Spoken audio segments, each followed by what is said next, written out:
Ramës jem. Po, patjetër, Edi Rama duhet jetë. Ka një gjë shumë interesante, që SPAK-u nuk gëzon të thërras as për dëshmitar Edi Ramën. E kemi kërkuar që gjatë fazës hetime, e kemi kërkuar të gjyqtarja e seancës paraprake, nuk guxon. Nuk guxon të shënoj emrin. SPAK-u ka shkuar deri në mashtrim dhe ka bërë mashtrimin pjesë të dokumentacionit zyrtar. Ka shkruar kryetari i KRT-s Tiranës është Sali Berisha. Vetëm e vetëm se kanë tmerr e konsiderojnë Edi Ramën Voldemorti. Pa dyshime kemi kërkuar. Edi Rama ka 8 firma në këtë procedurë. Sali Berisha s'ka asnjë. 8 ka Edi Rama, duke përfshirë qyme ndryshimin e destinacionit 2004. E ka Edi Rama 17.000 metra. Më pas 2006, 7.000 metra. Më pas 2008, që gjithë zonën e bëri zhvillimet e reja me parametrat lartë urban. Më pas ka 3 inventar, që të gjithë objektet aty thot janë objekte të zona forcërisht. I ka firmosur me firmën e vetë. Më pas ka leje në sheshin ndërtimit, e ka firmosur me firmën e vetë. Dhe ndrimin e destinacionit e ka firmosur me firmën e vetë. Gjithashtu më pas, ka shkelur dhe ligjin, duke mos zbardhur sa po mori vesh isha unë një nga pronarët, duke mos zbardhur lejen që kishte dhënë vetë. Ka shkelur ligjin dhe është dënuar me 320.000 euro, që ka ndalë nga xhepi gjithë neve këtu.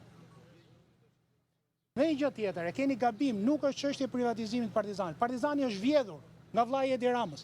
Sot e kësaj dite, Partizani nuk ka i cop letër, si shkoi nga shteti, nga krijimi nga Enver Hoxha dhe Koçi Xoxe, si shkoi te vllai Edi Ramës. Gjeni dot i cop letër? Nuk ka.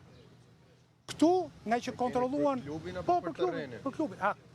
Bravo, për klubin. Klubi është vjedhur, s'ka i cop letër. Pra, SPAK thotë që terreni është marrë abuzivist nga ju. Jo, nuk thotë këtë. Jo, nuk thotë këtë, tenton ta thotë këtë, po ka dështuar. Tentoi thonë që janë VKM nominative, s'ka asnjë dhe e pranon edhe vetë që s'ka asnjë. Por, ju lutem, keni parasysh që klubi Partizani vijon sot e kësaj dite të jetë i vjedhur. Nga vllai Edi Ramës, pasi cop letër me shtetin. Ndërkohë, pronarët kanë marrë tokën të cilët jetë e motë e kishin të tyre, dhe SPAK-u edhe sot e kësaj dite nuk tregon dot një dokument. Si u bë shteti pronari tokës? Nuk ka. Thjesht e grabiti, e vodhi.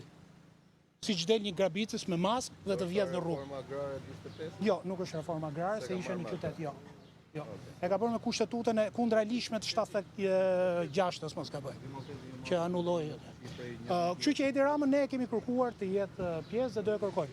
Do e kërkojmë të jetë dëshmitar, po Taulandi do jetë patjetër, se ka bërë kallëzimin e rrem dhe këto nuk kanë guximin që tonë. Në burg është Saljani, që s'ka bërë fare kallëzim para prokurorisë. Ndërkohë Tauland Balla ka bërë kallëzim të rrem dhe këto nuk guxojnë. Po ju të gjithë tu e dini që vjet ka një vit e gjysmë që Tauland Balla ishte për t'u arrestuar. Po i dha Edi Rama urdhër dhe s'bëhet asgjë pa urdhrin e sultanit. Që ja kalofshi mirë. Faleminderit.